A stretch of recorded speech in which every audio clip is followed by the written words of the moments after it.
No, wait just a minute. Here we are. What are you doing? Well, I'll just throw this stone to attract their attention. No, don't do that. Don't do that. You might hit the kitten. Oh, not a chance. What do you take me for? I may produce movies, but I'm not all that bad. I'll just aim it so it lands near them. Make them look up.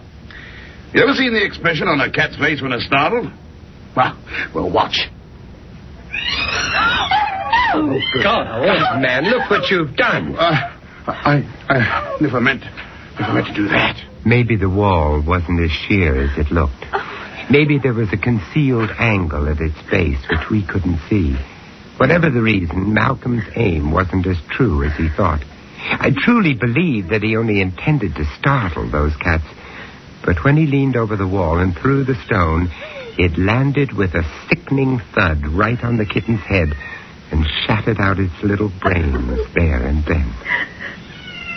Oh, poor thing. The mother cast a swift upward glance, and I saw her eyes flash like green fire as she stared for an instant at Malcolm Rivers. Then her attention was given to the kitten. After one quiver, it lay still, while a thin red trickle oozed from a gaping wound. Oh, the poor thing. Well, I wouldn't have had this happen for the world. I can't understand it. Beth, darling. The cat was assiduously licking the kitten's wound.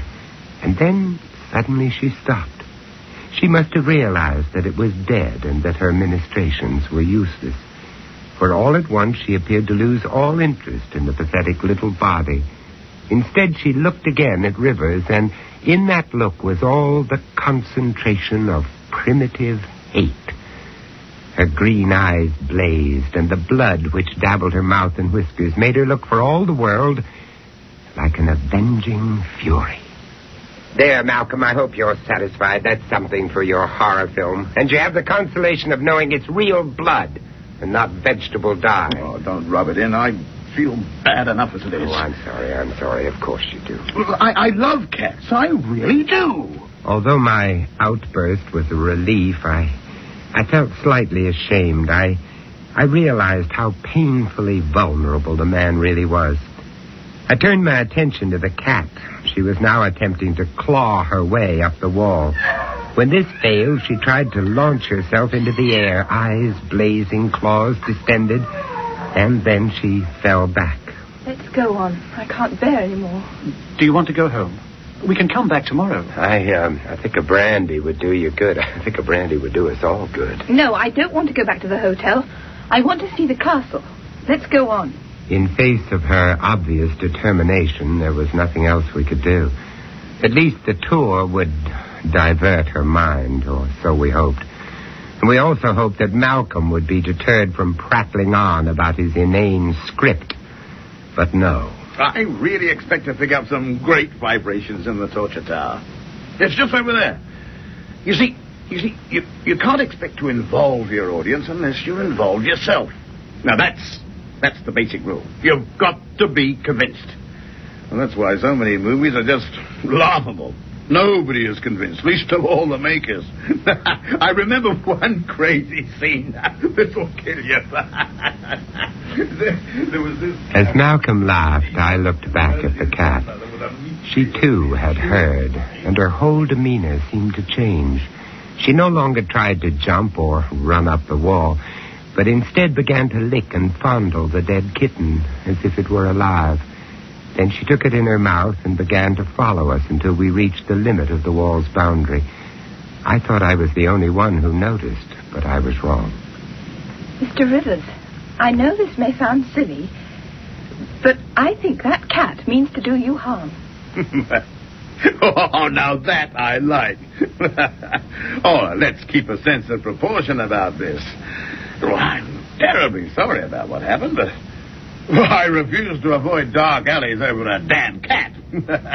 Besides, she probably has a litter of others under some bush. Yes, Beth, I think you're being melodramatic. Do you? Look, Beth, are you sure you wouldn't rather call it a day? Oh, for heaven's sake, stop fussing. I said I was all right, didn't I? Or are you trying to get rid of me? Oh, now, don't start that again. All I was trying to do was to give Mr. Rivers a perfectly reasonable warning. I think all our tempers are a little frayed. Well, here's the tower entrance. Shall we go in?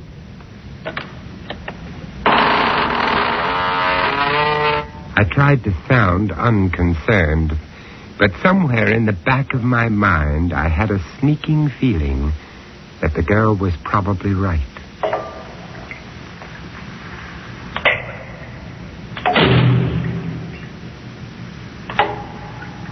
At first we could see nothing. The darkness seemed incarnate, surrounding, stifling us like a blanket. The four of us just stood there, waiting for the use of our eyes to return. We were in the lower chamber. The thin sunlight filtering in through a tiny window seemed to lose itself in the thickness of the walls, which were coated with the dust of centuries. Here and there were patches of dark stain. Only Rivers, naturally, remained comparatively unmoved. Not much room for cameras down here. Still, I suppose we could manage. Excuse me, but you are English? Yes. Well, three of us are. I think you are English are interested in tortures, yes? Yes. You would like to see our collection? Yes. The best in Germany. Thank you very much. Perhaps you could show us around. You will follow me, please. You are my first party of today. The main collection is on the floor above. I think you will find them interesting. I remembered the wealth of stories about the legendary cruelty of the Counts of Sonderberg and, of course, their ladies. It was said that they had found a legitimate outlet for their bloodlusts by channeling them into the service of the officers of the Inquisition. None of your half measures here. Wow. Look at all that. Oh, Jack. We found ourselves in a room full of torture instruments. Chairs full of spikes which gave instant and excruciating pain. Steel cages in which the head could slowly be crushed into a pulp.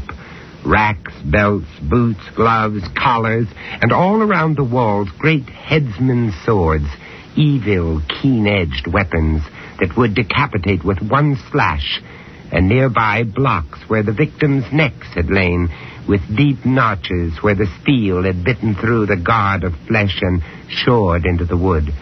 We all found ourselves speechless in the face of this bestial evidence of man's inhumanity to man. All, that is, except Malcolm Rivers. Unbelievable. Just what we need. It's too good to be true. It really is. You see, it's perfect for a setup just here.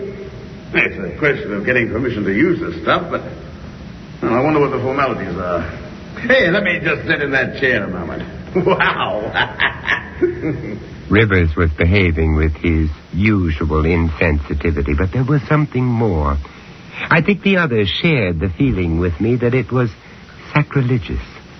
An odd word to use, I know, but there was something sacred about the place.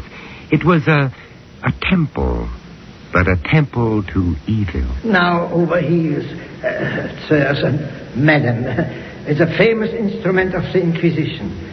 One might almost say the most famous, and still in perfect working order. The old man pointed to the main object in this chamber of horrors, the Iron Virgin, a copy of the famous one at Nuremberg.